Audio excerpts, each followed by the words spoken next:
Programa Cultura Geral. Apoio Faculdades Milton Campos. Venha ser referência. Estude com quem já é. E IEPREV, em defesa da Previdência.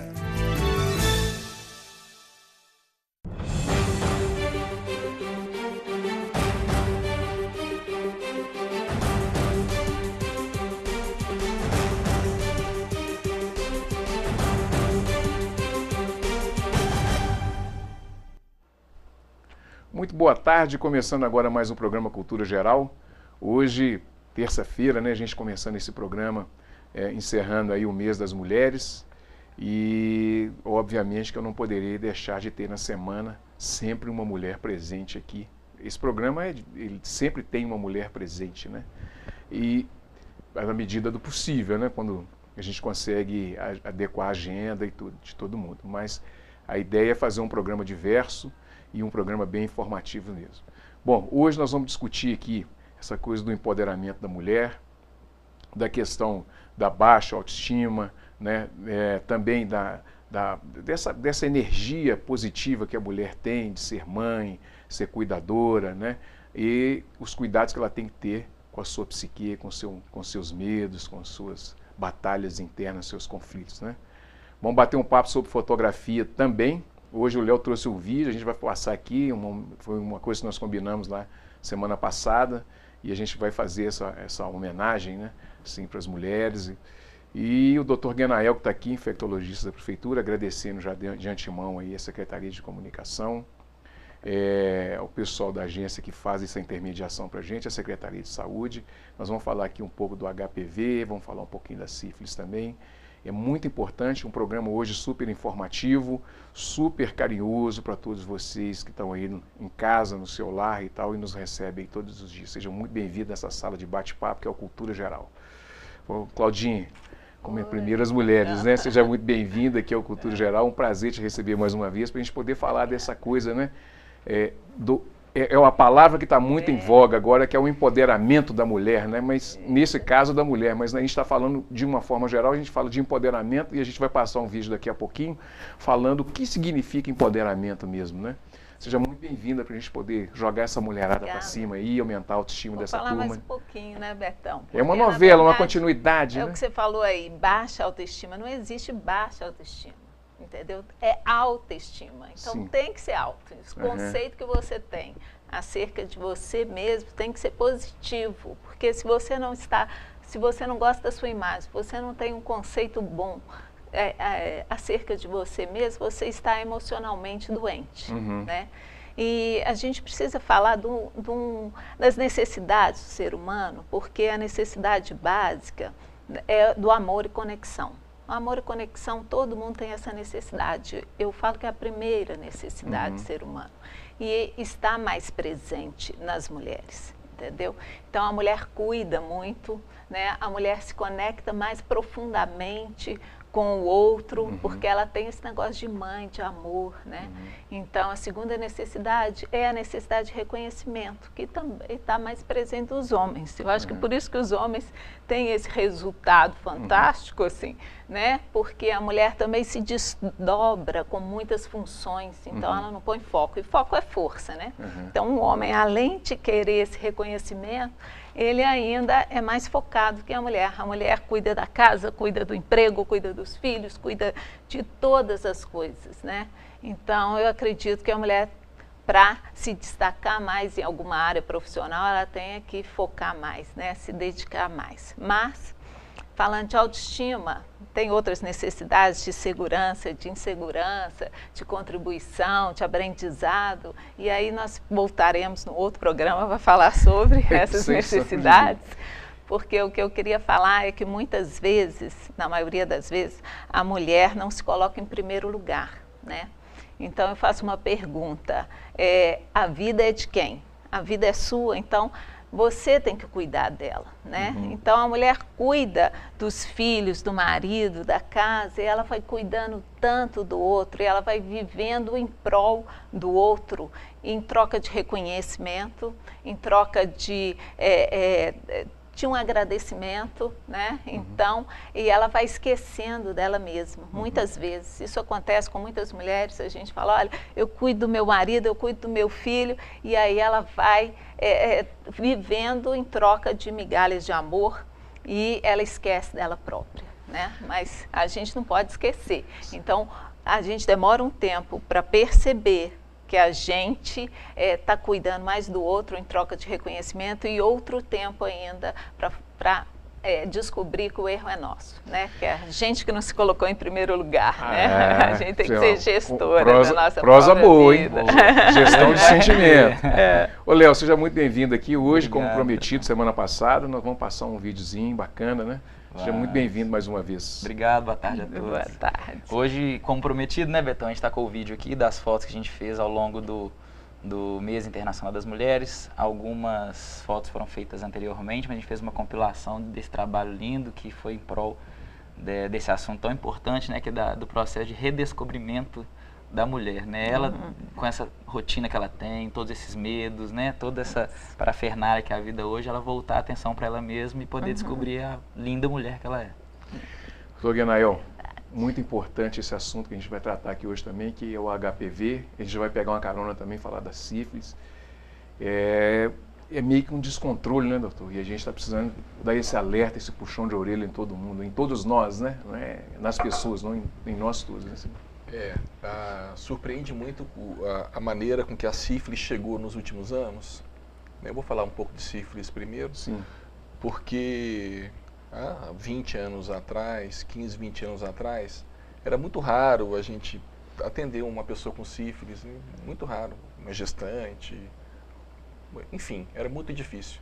E atualmente eu trato vários casos de sífilis semanalmente. E não é um problema de Nova Lima, é um problema nacional. Então a doença voltou com uma força muito grande.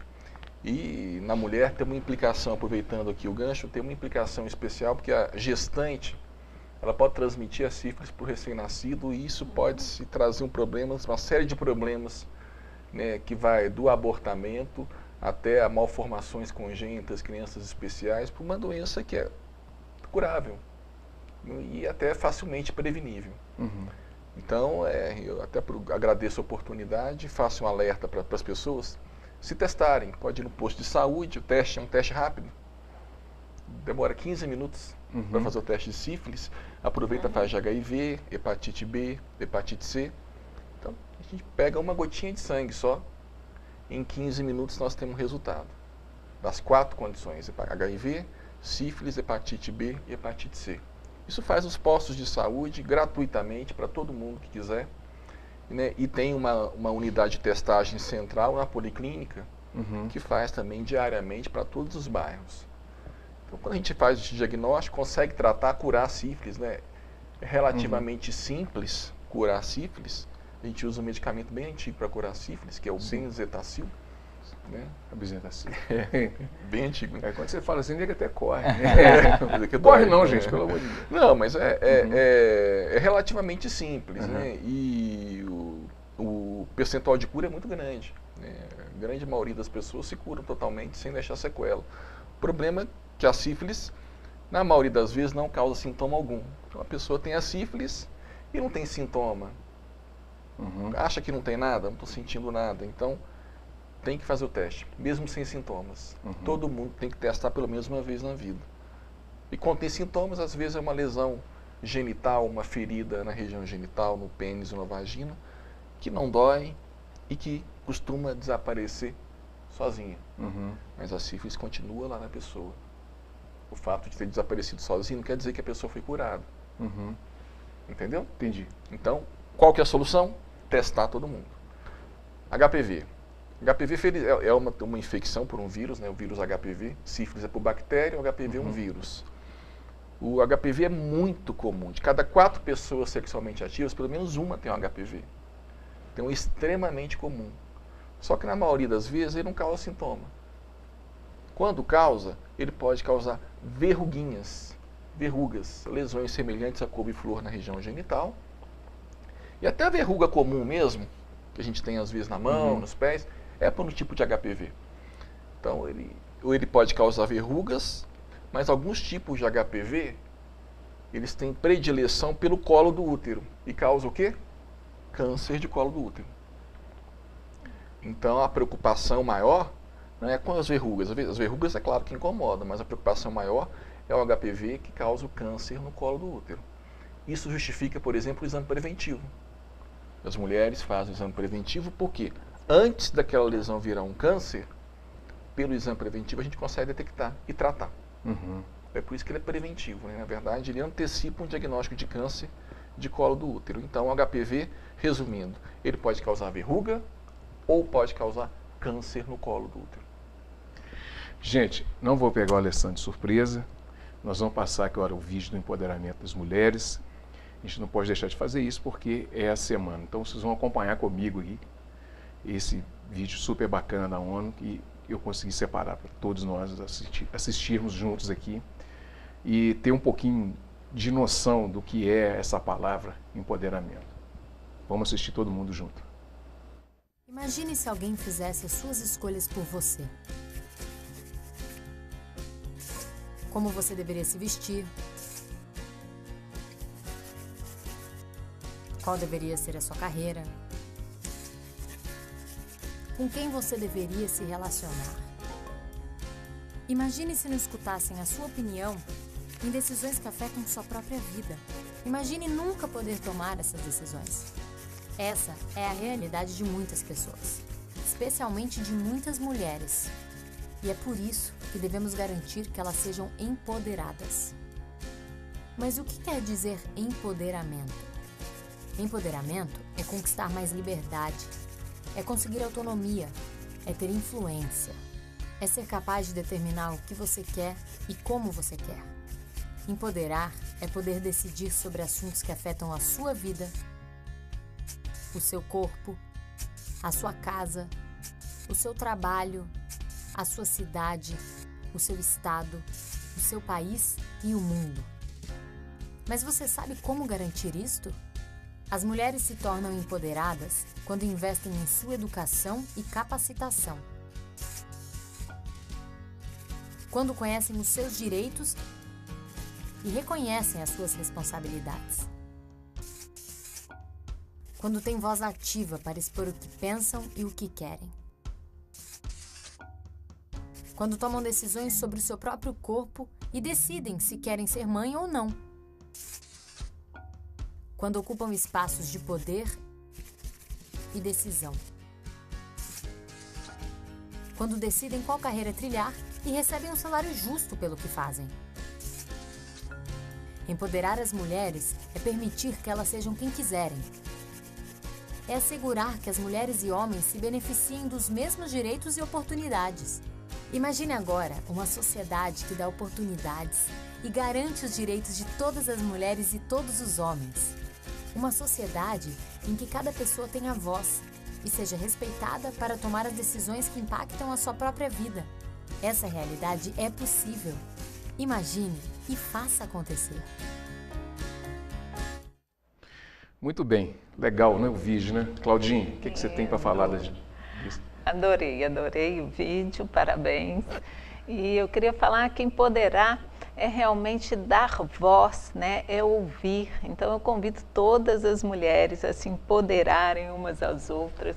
É simplesmente a gente escutar atentamente, ajudar a outra mulher, a ouvir sem julgar, sem criticar, né? O poder do coach é esse, a gente ajudar umas às outras, dar existência para as mulheres, sabe? Muitas vezes empoderamento é essa coisa simples, de ouvir, te esclarecer, ajudar da maneira que a gente pode, né, sem julgar. Então, eu convido a gente multiplicar esse empoderamento. Eu estou sempre convidando para isso, sabe? Então, se a gente sair na rua e empoderar 2 mulheres todos os dias, essa corrente do bem, né? Porque eu já fiz vários cursos e eu sou muito empoderada, porque eu falo que eu já andei nas brasas, eu já quebrei madeira, assim, com as limitações, né, nos treinamentos de coach do Rodrigo Cardoso que eu fiz. Então, isso empodera a gente, porque todo mundo, na verdade, não é só para a mulher, né?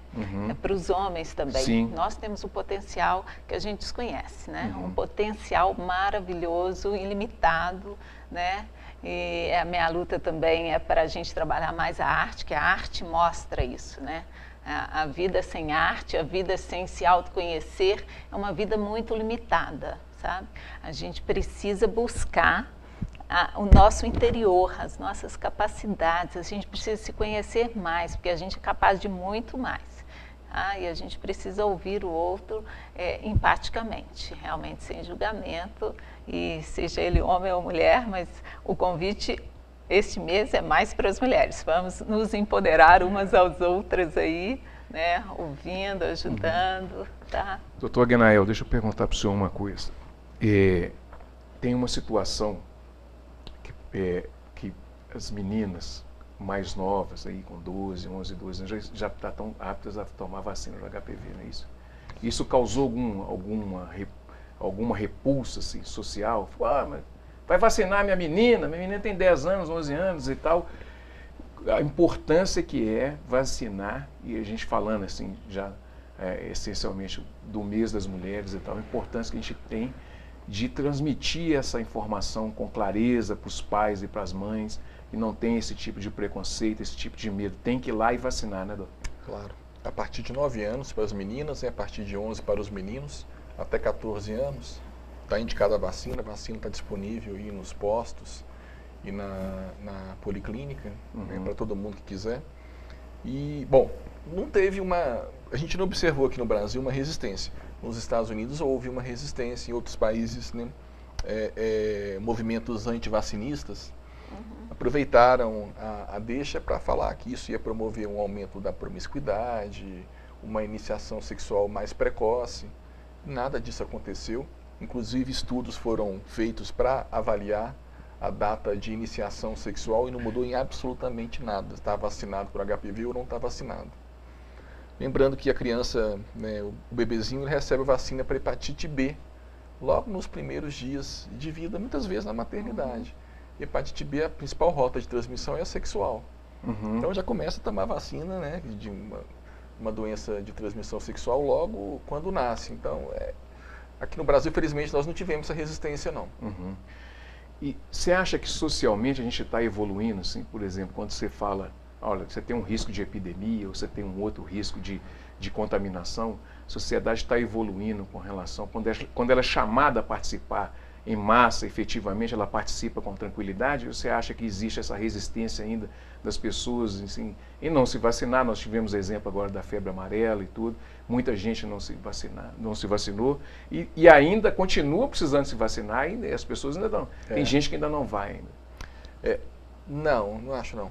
Assim, as pessoas têm muita resistência em tomar uma atitude quando não estão sentindo nada, sabe? Assim, fazer um exame preventivo ou adotar, às vezes, hábitos saudáveis, porque como eu não estou sentindo nada, eu não vou ter problema. Então a gente tem essa síndrome de super-homem, não sei, assim, a gente não vai adoecer, nunca vai acontecer. E as pessoas mudam o hábito quando surge uma epidemia, um pânico generalizado, como teve de gripe há 2 anos atrás, como teve de febre amarela esse ano, né, o ano passado e esse ano também. Então, quando surge essa histeria coletiva, aí as pessoas começam a se preocupar, né, com um movimento de manada mesmo. Mas no dia a dia é difícil a gente apelar para a pessoa pensar, olha, tem uma condição que pode causar um problema para você daqui a alguns anos, mas pode ser que não cause nada. Né? Então é difícil, mas o nosso papel é convencer as pessoas que sim, que é importante, que tem que pensar lá na frente, tem que pensar que a gente tem que se imaginar daqui a 5, 10, 15, 20, 30 anos. Né? E a sífilis, doutor? Qual a maneira que se contrai a sífilis? Um negócio que já estava erradicado aí, que não tinha tanto problema. Loucura, né? Loucura. Sífilis, né? Até o que você falou comigo, assim, causa assim, até uma estranheza, né? Que é um negócio assim que já não Mas até na gente, assim, a gente ainda, na verdade, nós médicos estamos estarrecidos com isso, sabe? Assim, é assustador, realmente. É uma coisa que eu nunca imaginei que fosse vivenciar. A sífilis é muito antiga, né? Parece que os colonizadores espanhóis adquiriram a sífilis aqui na América, quando chegaram aqui, né, perto de 1500. Então, e levaram a sífilis para a Europa, né? E ela causou um estrago enorme. Só que, assim, vários anos depois, com o advento da penicilina, foi tratada todas as sífilis e pensou-se que seria erradicada, que ela seria erradicada. Né? E ela voltou com força total. Por que que volta? Qual é a transmissão? Transmissão basicamente sexual. Aí você pode questionar, as pessoas não usam preservativo? Não usam muito preservativo. Né? Na média, aí, em relação sexual eventual, casual, 50% das pessoas usam preservativo. 50% não usam. Isso é um problema. Outro problema, sexo oral. 100% das pessoas não usam preservativo, ou quase 100% para sexo oral. E a transmissão da sífilis para sexo oral é importante. Muito importante. Então, talvez por isso, né, por esse conjunto de fatores, a gente está tendo, né, muitos casos de sífilis. E a gente fica assim, na verdade, é muito preocupante, porque mocinhas assim, jovens, né, 20, 30 anos, com sífilis, a gente fica preocupado com uma possível gravidez, uma possível gestação e a implicação que isso vai ter. Léo, deixa eu rolar uma bola para você aí. Eu estava vindo para cá e hoje, mais uma vez, aquela história que a gente sempre fala aqui no programa. A gente vai lá atrás, volta aqui, vai, volta, faz programa, vai, faz o mês da mulher negra na sociedade brasileira, mulher negra ali, tal. Aí você liga a televisão, você vai ver um jornal, ou vai ver um Facebook, ou qualquer coisa, tem lá mais um caso de racismo. Como é que nós vamos fazer com isso, Léo? Como é que nós vamos fazer com isso tudo, assim? A gente pode tentar fazer uma pauta de 24 horas de programa, né, Betão? Tentar debater esses assuntos aqui que não vai parar, não vai acabar, né? O programa tem 2 anos e tanto, e toda vez a gente está discutindo racismo no programa. Esse caso que você está falando de hoje foi do caso do Burger King, não é isso? Foi um absurdo, né? E o racismo à parte, de temas que a gente sempre volta, a gente discute muito agora no mês das mulheres, essa questão, e no Outubro Rosa também, né? Onde tem o ápice do assunto que a gente está discutindo hoje, sobre a mulher e tal. E depois tem uma baixa até de procura pelo assunto em relação aos ensaios, essas questões de autoconhecimento da própria mulher. Agora, a questão do racismo, ela é durante o ano inteiro que a gente vem, aborda aqui, debate o racismo, tanto para o homem quanto para a mulher, o racismo de uma forma bem intrínseca na nossa sociedade, né? Não só os casos que a gente vê na televisão e notícias, mas que a gente presencia também, né? Principalmente a gente está acostumado em estádio de futebol, a gente vê muito isso, né? Então é uma questão bem delicada e que a gente não sabe quando vai parar de debater aqui, né? Pois é, engraçado, para amanhã eu marquei uma pauta, e vai ser interessante, que é do movimento Black Soul de Belo Horizonte, que é aquele pessoal que fecha o quarteirão e faz a década de 60 e 70. Então eles esticam um carpete no quarteirão. Agora acontece mais em Venda Nova. Inclusive quando o Bauchita esteve aqui, ele falou dessa turma e tudo. E amanhã a gente vai fazer uma pauta com esse pessoal. Eles fecham o quarteirão. Eu fui uma vez na Goitacazes. Eles fecharam o quarteirão entre São Paulo e Curitiba. E eles colocaram carpete, né? E colocaram aquele som, aquele cabelão, o pessoal dando pirueta. Foi super. Então estou baixando os vídeos para poder mandar para a Alessandra amanhã, para a gente poder fazer o tema. E, obviamente, que esse assunto vai ser pauta. Como que, engraçado, como é que assim, engraçado não, né? É muito sem graça, né? É interessante como é que a gente faz essa contextualização, até inconsciente. A gente já vai fazendo e já tem um assunto, já tem uma pauta para amanhã para ser discutida com essa coisa do empoderamento da pessoa negra, né? Isso é muito difícil, né? Claudinha, como é que a gente trabalha isso, por exemplo? Se no homem negro já é difícil, para a mulher já é difícil, para o homem negro já é difícil, para a mulher negra ainda é pior ainda. Como é que a gente trabalha essa autoestima na mulher negra? É falta de amor próprio, né? Porque eu acho que esses problemas todos é porque nós estamos cada vez mais na superficialidade, entendeu? Então, por isso que eu faço o convite para a profundidade. Por quê? Igual eu te falei aqui, eu sou negra, entendeu? Eu sou negra, porque negra é preto com pardo, É essa camada, essa faixa da sociedade de pardos e... Então, eu sou negra. Agora as pessoas me veem como uma mulher negra, nas nossas não. cores, nós somos disfarçáveis. E nós somos pardos, então nós somos disfarçáveis. E é isso que chama atenção, aqui no Brasil, ter o índice que tem de casos de racismo, sendo que a nossa população é basicamente negra. Né? Nós não temos uma raça branca que pura, né? Então, pura, que poderia gerar algum tipo de comportamento desse. A maioria é mais. E isso me assusta porque dentro da escola, desde pequeno, não é trabalhado esse assunto com a seriedade que devia ser trabalhado. Há uma separação dentro da própria escola que talvez os professores não se atentem a isso, não consigam resolver, mas das próprias crianças, e já começa esse problema da estima ali.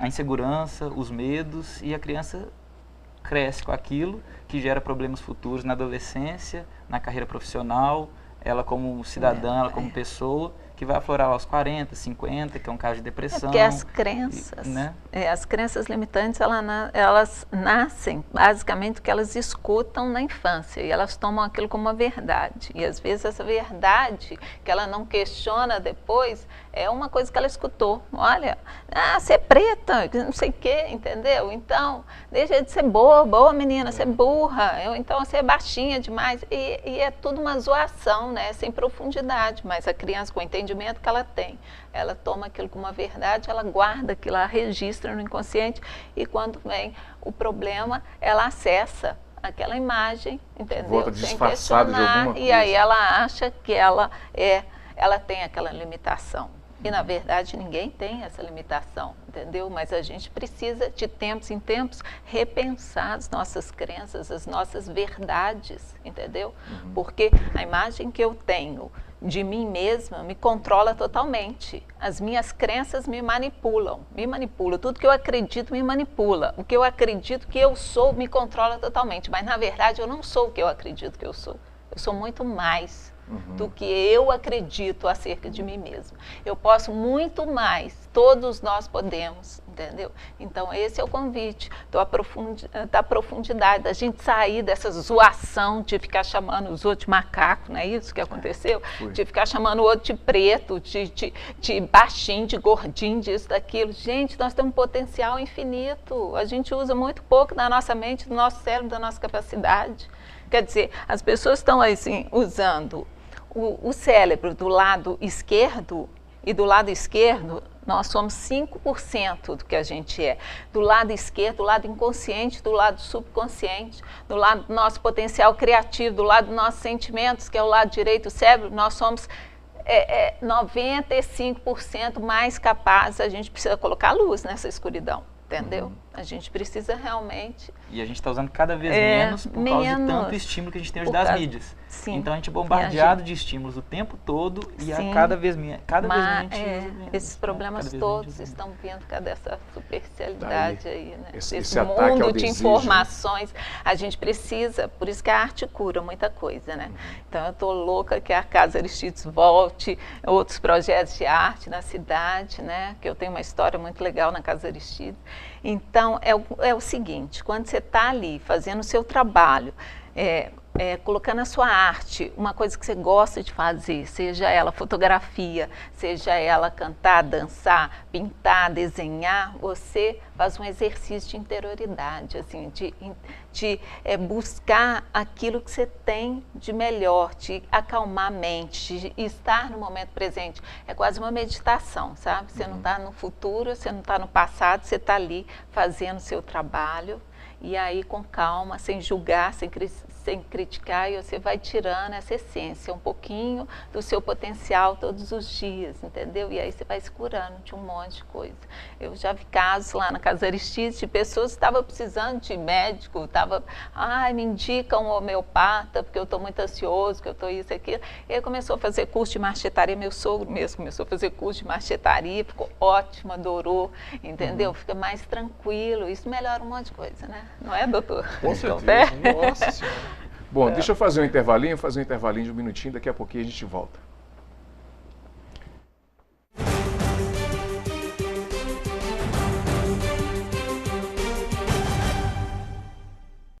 Apoio Faculdades Milton Campos. Venha ser referência. Estude com quem já é. EI é Prev, em defesa da Previdência.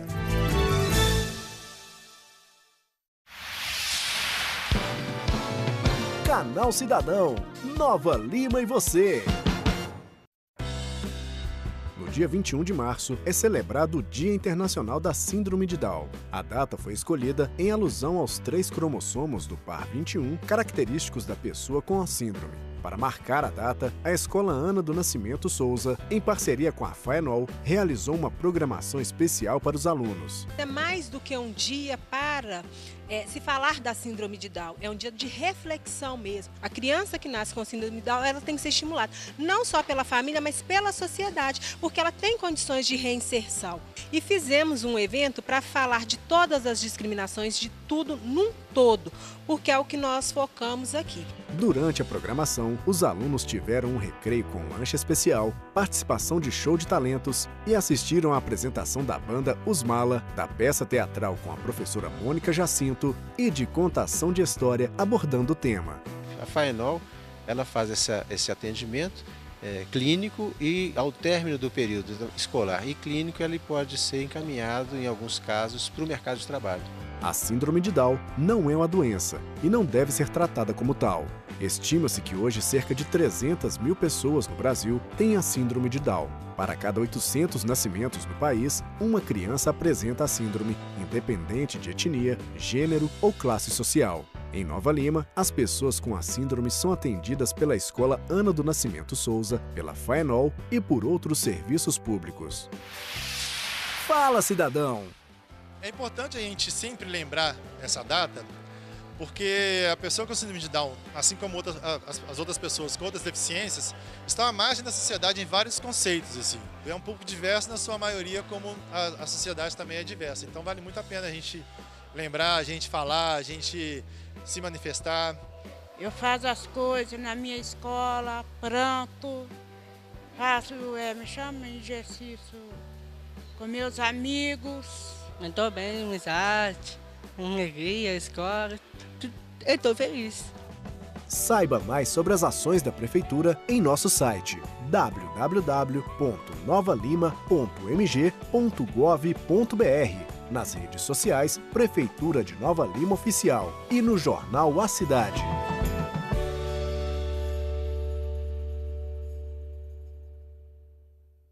Programa Cultura Geral. Apoio Faculdades Milton Campos. Venha ser referência. Estude com quem já é.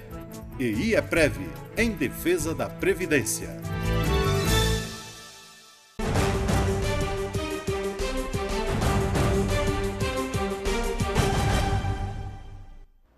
Voltando aí com Cultura Geral, doutor Guenael, deixa eu colocar o senhor direto nessa conversa aqui. Como é que o senhor vê as mulheres nesse contexto novo, né? Nesse contexto de modernidade bem volatilizada, né?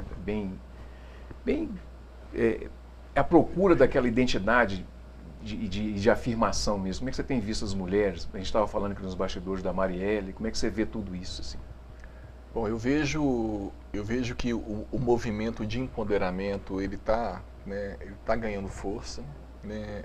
A própria Lei Maria da Penha, né, foi um marco. A eleição da Marielle, sendo quem é, também foi um símbolo para o país. Mas assim, tem muito ainda o que caminhar, sabe? A diferença ainda é muito grande, homem e mulher, brancos e negros, pobres e ricos. Existe ainda uma diferença muito grande no nosso país. Existe um preconceito muito grande.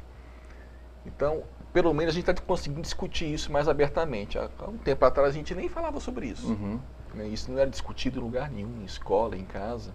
Agora a gente consegue discutir, consegue reconhecer, né, que estava errado. Uhum.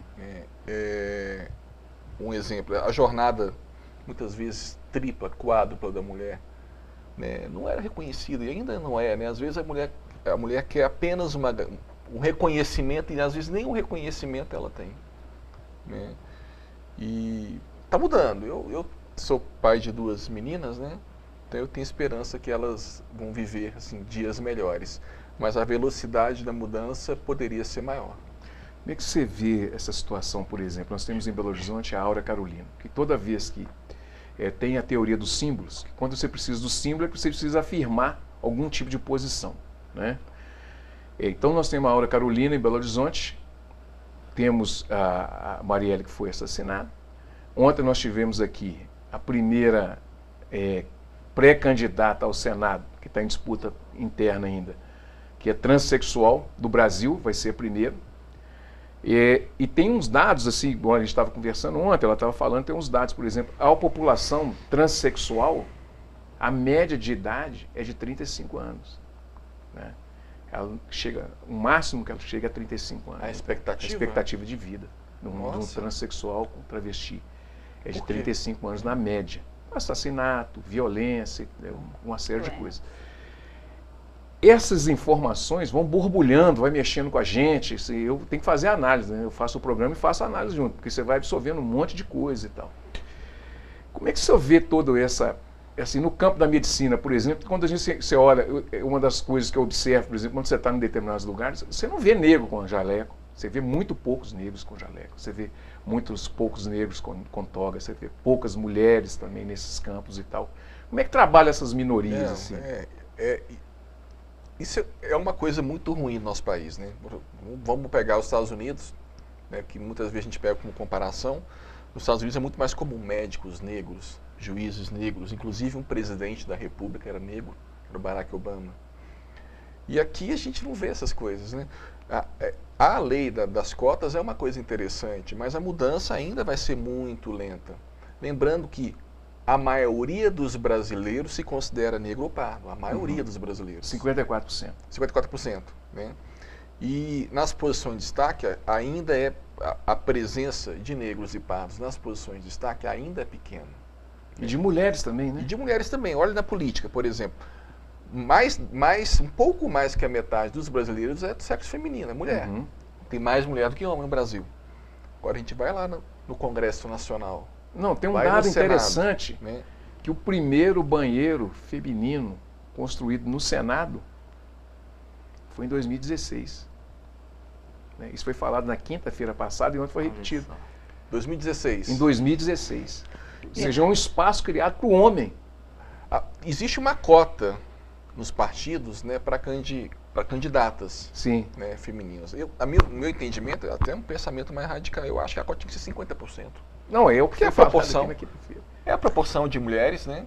Para que uma cota de 10%? Eu não sei exatamente se é 10%, é uma coisa pequena. Né? É 30%.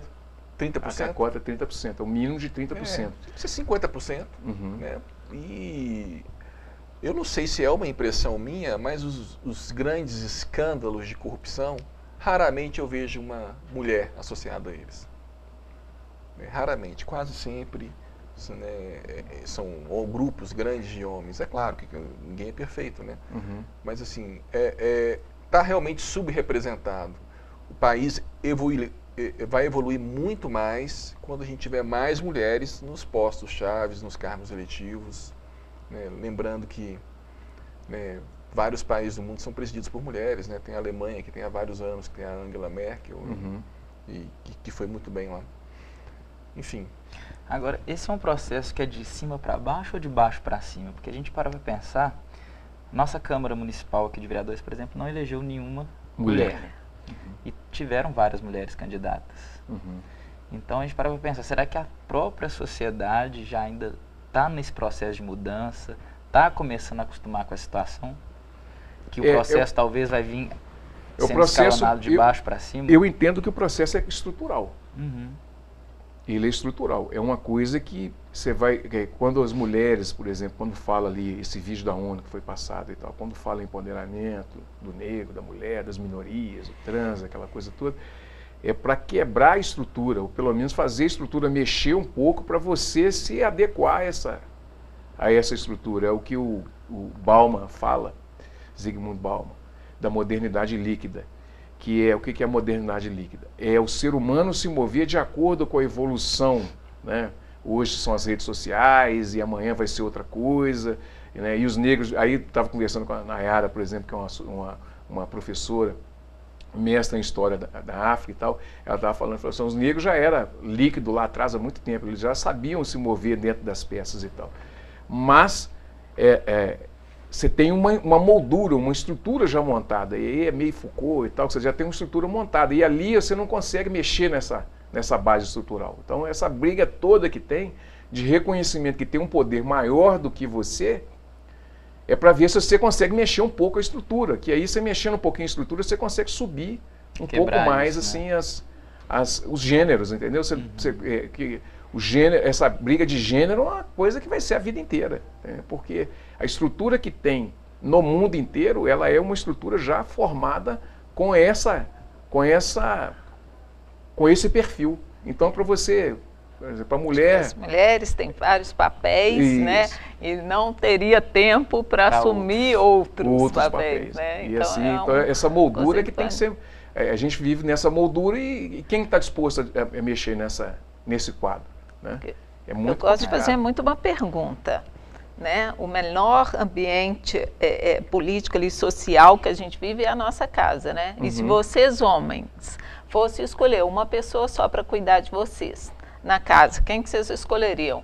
Desde pequenininho ali para cuidar, um homem ou uma mulher? Então, escolheriam uma mulher. E por que no macro ambiente político vocês escolhem homens, né? A maioria, né, de nós, tanto homens aqui quanto não é mulheres. Lugar de mulher. Pois e ela que te cria para ocupar esse espaço. Então, a mulher lógico, tem né? toda uma preocupação com vários outros fatores, né? Às vezes a mulher até cuida do orçamento também, né? Doméstico, sim, né? Tem uma coisa do machismo que é implantado na mulher. É uma coisa que vai ter que ser evoluída e construída. Muitas vezes ela administra toda a casa, né? A casa inteira, a parte financeira, a organização da família como um todo. Por que a gente não pode transpor isso também, né, para a nossa vida política? A gente já tem essa visão sistêmica de cuidar de várias coisas, né? A gente já está antenada para um monte de coisa. Por isso que fala que a mulher é multitarefas, né? Bombril, a galera. Você fez uma homenagem para as mulheres, hein? Fizemos fotografias lindas, ensaios lindos, focando exatamente a beleza, o resgate da autoestima, valorizar o que ela tem mais de belo e muito interessante que a gente estava falando no início do programa, né? É sobre os medos, o que atrapalha a mulher, né? Os medos, que são as falsas sensações, né?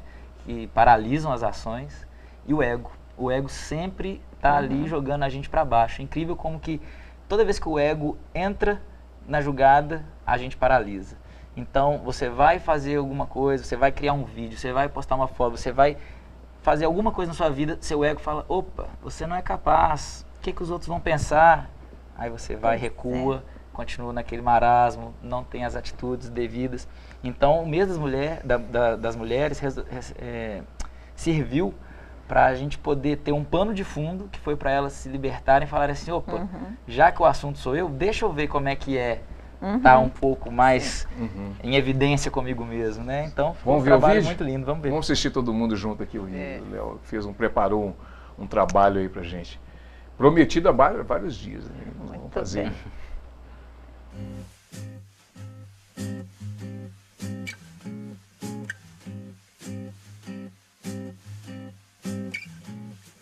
Love me, I ask you so very nicely.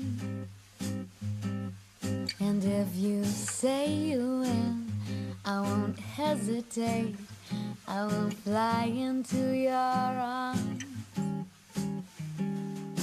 Tell me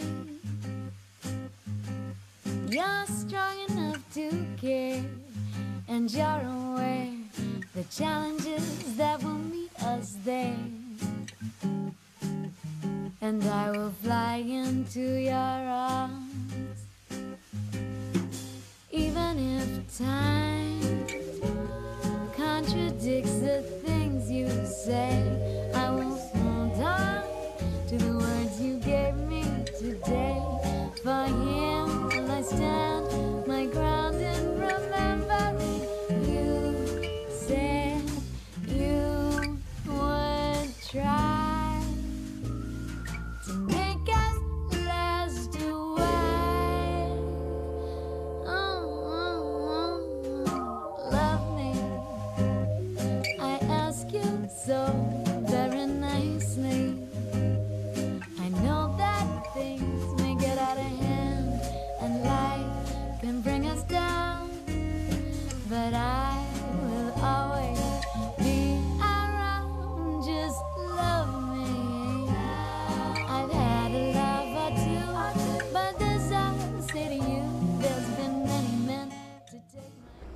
Muito bem, voltando aí, olha que bacana esse trabalho, Léo, parabéns, ficou muito legal, viu? Parabéns mesmo. Parabéns. Tognael, você deixa um aviso para essa turma, a gente está indo para a parte final agora, encerrando o programa, qual o aviso que você deixa, o conselho, não, um aviso mesmo, do jeito que nós falamos aqui da CIF, tem que ser aviso. Né? Bom, então vamos falar da nossa obsessão, né? Nosso objetivo. Para as DSTs, atualmente, além da prevenção, é muito importante descobrir se a pessoa tem ou não a DST, né? E fazer o tratamento adequado. Então, nós temos uma meta de testagem. Nós temos que testar o maior número de pessoas possível, porque testando, fazendo o teste rápido, que eu me referi aqui nos postos de saúde, nós vamos conseguir tratar essas pessoas, né? Elas não vão adoecer, independente do teste. Muitas vezes nós vamos conseguir curar, como no caso de hepatite C, hepatite B, sífilis, ou controlar totalmente, no caso do HIV, e vamos interromper também a cadeia de transmissão. Então, se nós fizermos isso, existe a possibilidade, no futuro, de até pensar em erradicar essas condições. Existe essa possibilidade. A gente já consegue enxergar um cenário em 2030 de erradicar, por exemplo, hepatite B e hepatite C também.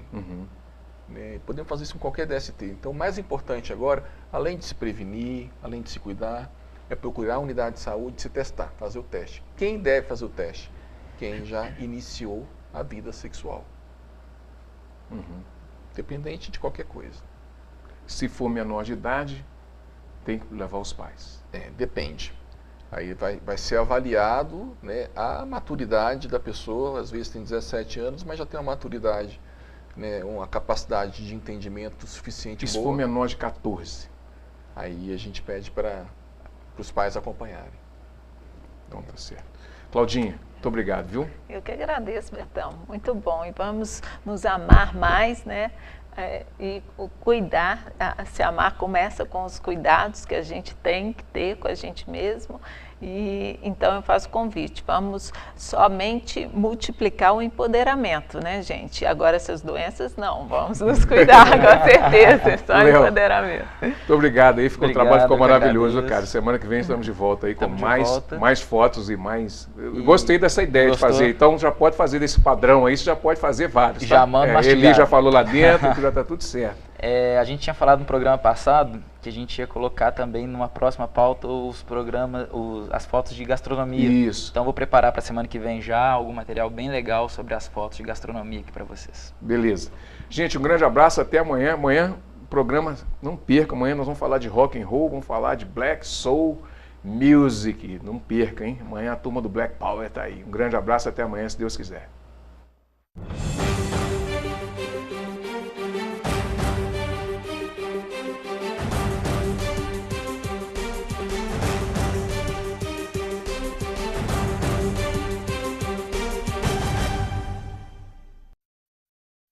Programa Cultura Geral. Apoio Faculdades Milton Campos. Venha ser referência. Estude com quem já é. E EPREV, em defesa da Previdência.